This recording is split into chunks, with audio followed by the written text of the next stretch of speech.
सावळ्याची जणू सावली या मालिकेच्या पुढच्या भागामध्ये आपल्याला पाहायला भेटते की जगन्नाथ त्याच्या बायकोला म्हणत असतो की त्या भैरवी वेजेचा खेळ संपणार आहे आता. मग त्यावेळेस ती म्हणते की म्हणजे काय करणार आहे आता तुम्ही.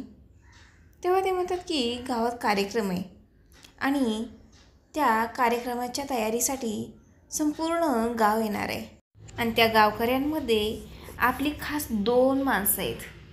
त्यावेळेस ती म्हणते की आणि ती काय करणार आहेत.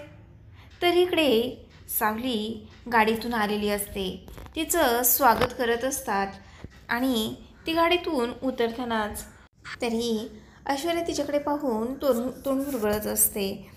तर त्यानंतर ती सावली पुढे येते, त्यावेळेस बायका तिचं औक्षण करतात असं आपल्याला पाहायला भेटत आहे. तर हा जगन्नाथ नेमकं कार्यक्रमामध्ये काय अडथळा आणतो हे आपल्याला येणाऱ्या भागामध्ये पाहायला भेटेलच. तर असेच अपडेट्स पाहण्यासाठी चॅनलला सबस्क्राईब करा.